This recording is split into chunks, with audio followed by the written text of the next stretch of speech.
Вестите на Сител. Во студиото со вас, Маријан Ников. Добро утро, вести во 9. Јавното обвинителство информира дека поканиле на среда представници на семејствата кои би сакале подетално да се запознаат со сите аспекти на истражната постапка. Средбата би требала да се случи пред најавениот протест за денеска од страна на семејствата на жртвите во пожарот во Кочанската дискотека Пулс. Доколку е блиските на жртвите постои таков интерес, тие може да определат своји представници, најмногу по еден член од семејството, за секој од жртвите, кои би ќе остварат средба со јавниот обвинител и обвинителите кои постапуваат по предметите, информираат од обвинителството. Инаку организаторите најавуваат дека марш на ангелите ќе започне пред обвинителството во 12 часот и 5 минути како символика за, како што велат, задоцентната реакција на институциите. Ќе продолжи кон плоштадот Македонија и ќе заврши пред собранието.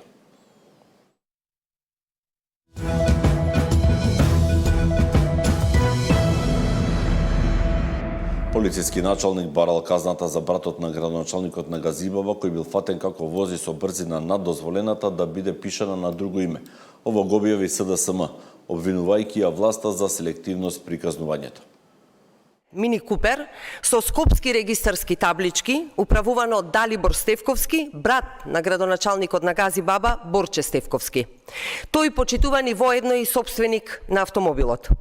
Среде Скопје, братот на градоначалникот летал со 88 км на час, иако дозволената брзина е 50 км на час.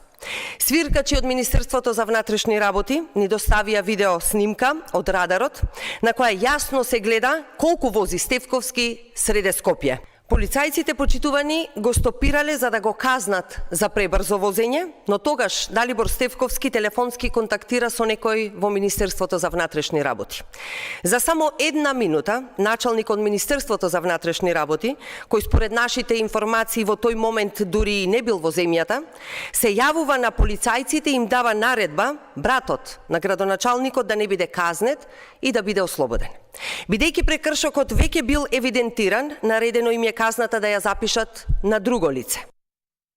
Министерот за внатрешни работи Панче Тошковски најави кривична одговорност за вработениот во Министерството. Беше утврдено фактичка состојба првично, која што е многу пострашна од онаа која беше објавена од Социјалдемократскиот сојуз, односно се утврди фактичка состојба каде што конкретен полициски службеник постапил спротивно на неговите законски овластувања и при тоа дозволил да одредено лице помине без соодветна казна која што требало да му биде изречена. Тоа е првиот прекршок кој што го направил, спротивен на стандардните оперативни процедури и спротивен на закон.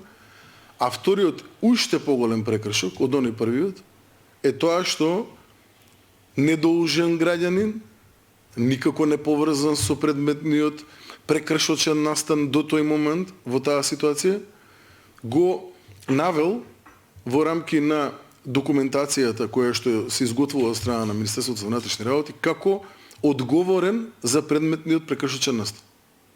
Со што сторил одредено кривично дело, кое што ќе биде процесирано од страна на Министерството за внатрешни работи.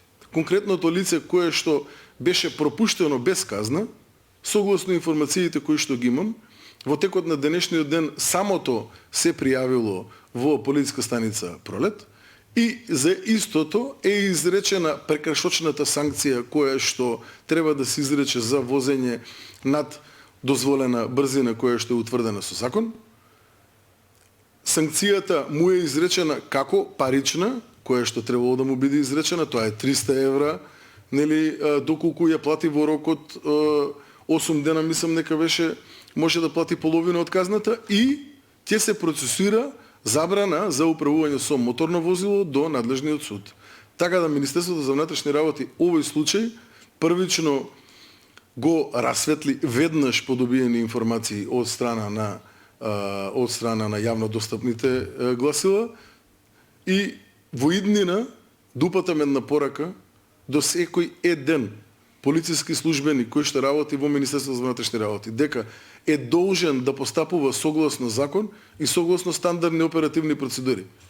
никој нема никого да има шанса да го спаси од конкретна дисциплинска или друг тип на одговорност. Единствено законот и оперативните процедури се на нивна страна и секој еден е должен да го почитува законот.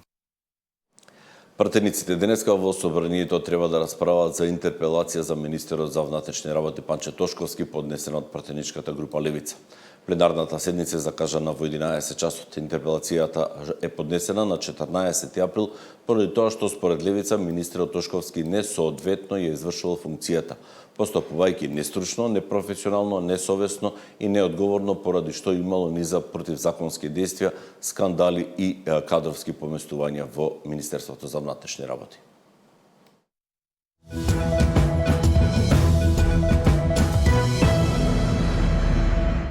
Следуваат вести од регионот и од